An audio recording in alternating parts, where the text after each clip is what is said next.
नमस्कार, न्यूज़ 18 बिहार झारखंड के तमाम दर्शकों का हमारे सभी डिजिटल प्लेटफॉर्म पर बहुत-बहुत स्वागत है। मैं हूँ शुभी मित्रा आपके साथ और इस वक्त हमारे साथ बहुत ही खास मेहमान साक्षी जमुआर हमारे साथ जुड़ी हुई हैं। साक्षी, सबसे पहले तो आपको बहुत सारी बधाई और बहुत-बहुत शुभकामनाएं। बहुत-बहुत स्वागत है आपका न्यूज़ 18 बिहार झारखंड पर। Thank you, thank you. तो जो भी दर्शक इस वक्त हमें देख पा रहे हैं, सुन पा रहे हैं, उन्हें मैं बता दूं कि साक्षी ने आज ही यूपीएससी का रिजल्ट जारी हुआ है और देश भर में उनका 89th रैंक आया है और जाहिर सी बात है घर में खुशी का माहौल है और खुद इनके पिता भी सिविल सर्विसेज में हैं, डीसी हैं गढ़वा के, तो ये और भी अच्छी बात है। तो हम साक्षी से ही जानते हैं कि आज घर परिवार का माहौल कैसा है और इतनी कठिन परीक्षा को उन्होंने किस तरह कड़ी मेहनत के साथ और मेहनत के साथ साक्षी, सबसे पहले मेरा यही सवाल होगा कि आज रिजल्ट का दिन था, जाहिर सी बात है बहुत सारी बातें दिमाग में कौन रही होंगी, चल रही होंगी और आखिरकार रिजल्ट आया और इसमें आपने बहुत ही अच्छे अंक से पास भी किया। घर में कैसा माहौल है, कैसा लगा पास करके? और माता पिता जाहिर सी बात है बहुत खुश होंगे। हाँ, घर में सब खुश है, मेरी मम्मी पापा, मेरे भैया, सब कोई खुश है, मेरी दादी भी।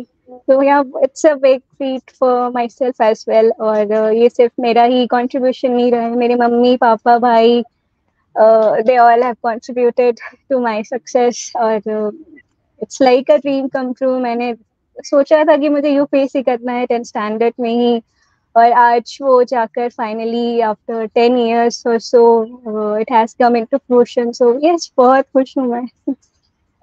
साक्षी, सबसे अच्छी बात ये है कि आपके पिता खुद भी देश की रक्षा कर रहे हैं, देश की रक्षा में हैं और साथ ही साथ वो खुद भी समाज सेवक हैं और आप भी उसी दिशा में आगे बढ़ी। कहीं ना कहीं पिता से जरूर प्रेरणा मिलती रही होगी, उनसे आपने जरूर प्रेरणा ली होगी और तब जाकर यूपीएससी क्लियर करने का ये ख्याल बचपन से ही, जैसा कि आपने बताया, कि आपके दिमाग में था। Definitely, yes definitely.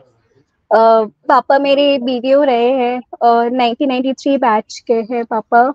He was from Bihar PCS. So मैं जब पैदा हुई थी, I was in Gumla district and back then he was BDO and he has been BDO in many of the blocks of Jharkhand. उसके बाद पापा एसडीओ रहे हैं, कहीं डीडीसी रहे हैं और आज डीसी गढ़वा में रहे हैं। और मैंने क्लोजली उनको ऑब्जर्व किया है कि लोगों को कैसे सर्व करना हो। सो आई हैव बीन इंस्पायर्ड, बहुत ज्यादा इंस्पायर्ड हूँ मैं उनसे। वाकई ये तो बहुत ही अच्छी बात होती है कि जब आपके घर में ही आसपास वैसा माहौल होता है तो और भी ज्यादा प्रेरणा मिलती है और भी ज्यादा खुशी होती है घर में अगर कामयाबी आती है तो। साक्षी, मैं आपसे ये भी जानना चाहूंगी क्योंकि जाहिर सी बात है ये देश का सर्वोच्च परीक्षा है जिसे देने के लिए हर कोई तत्पर रहता है, बहुत कड़ी मेहनत लगती है, सबको पता है। लेकिन मैं आपसे ये जानना चाहूंगी कि कुछ खास ऐसे तैयारी जो आपकी तरफ से की गई हो इस कठिन परीक्षा को पास करने के लिए? मैंने एक कोचिंग ज्वाइन किया था विजन आईएएस का। तो फर्स्टली मेरा फोकस ये रहा था कि जो फाउंडेशन है, जो बेस है, हमारे जो एनसीईआरटीज है, जो कोर है हमारा यूपीएससी के सिलेबस में, उस पर फोकस करना बहुत ज़्यादा ज़रूरी है।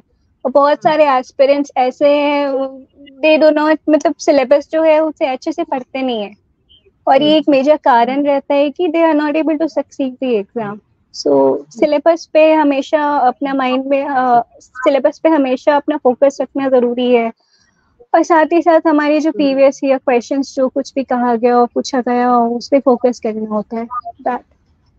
और ऑप्शनल सिलेक्शन भी एक बहुत इम्पोर्टेंट है, ताकि बिकॉज ऑप्शनल डिफाइन करता है कि फाइनल तुम्हारा रैंक क्या होगा। साक्षी, अगर इस परीक्षा को ना सिर्फ लिखने की हम बात करें बल्कि इसमें इंटरव्यू भी बहुत महत्व रखता है। अलग अलग फेजेस में परीक्षा होती है, इंटरव्यू एक बहुत ही खास फेज आता है इस परीक्षा का। प्रीलिम्स मेंस पास करने के बाद आपको इंटरव्यू भी पास करना होता है, तो उसकी तैयारी आपने कैसे की? क्योंकि बहुत सारे दर्शक इस वक्त हमारे साथ जुड़ रहे हैं जो आपको सुन रहे हैं, तो मुझे लगता है कि अगर उनको आप कुछ ऐसा खास टिप्स देंगी तो हमारे दर्शकों के लिए भी काफी अच्छा होगा। इंटरव्यू के लिए स्पेशली एक हमें डिटेल्ड एप्लीकेशन फॉर्म होता है, इट्स लाइक अ सीवी।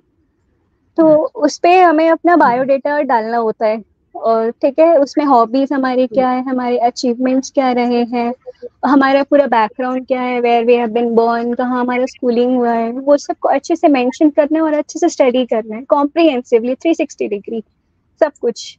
और बहुत सारे बोर्ड्स हमारे जो इंटरव्यू बोर्ड्स होते हैं वो यही बायोडेटा के बेसिस पे क्वेश्चंस करते हैं। सो इंटरव्यू के लिए हमारा हमारा यही फोकस रहता है कि ये जो डिटेल्ड एप्लीकेशन फॉर्म है उसे अच्छे से स्टडी करें और क्वेश्चंस प्रेडिक्ट करें और खुद से आंसर करें ये। और बिसाइड्स मॉक्स तो होता ही है हमारा, मॉक इंटरव्यूज वो देना होता है, ये चीज पे हमारा। कोई भाषा की भी बाध्यता होती है कि आपको इंग्लिश में ही इंटरव्यू को देना है या हिंदी में इंटरव्यू पास करना है, कोई ऐसी भाषाई बाध्यता भी होती है क्या? सॉरी, मैं ये पूछ रही हूँ, एक सेकेंड हेलो, हाँ प्लीज। मैं ये पूछ रही हूँ कि क्या इंटरव्यू के दौरान कोई भाषाई बाध्यता भी होती है कि आपको इंग्लिश में ही जवाब देना है या हिंदी भाषा का चयन करके भी आप जवाब दे सकते हैं? नहीं, वहाँ ऑप्शन रहता है, इट डिपेंड्स ऑन यू कि तुम जिस लैंग्वेज में कंफर्टेबल हो तुम उस लैंग्वेज में बोल सकते हो। I am comfortable in English, तो मैं अपने इंटरव्यू लैंग्वेज इंग्लिश डालती हूँ। बाकी हिंदी मीडियम वाले लोग हैं वो हिंदी में डालते हैं। भाषा it's not a barrier, not at all. तो चलिए साक्षी, मैं आपसे कुछ और भी जानना चाहूंगी कि क्या अगर आपके आसपास परिवारजन है या मम्मी पापा दादी अगर कोई हैं तो क्या जरा उनसे भी बात हो सकती है, क्योंकि जाहिर सी बात है आज बहुत ही खुशी का माहौल है, कुछ अच्छा बना भी होगा खाने के लिए आपकी पसंद का। बिल्कुल जाहिर सी बात, बिल्कुल, मैं मम्मा से बात करवाती हूँ आपको, 1 मिनट बस।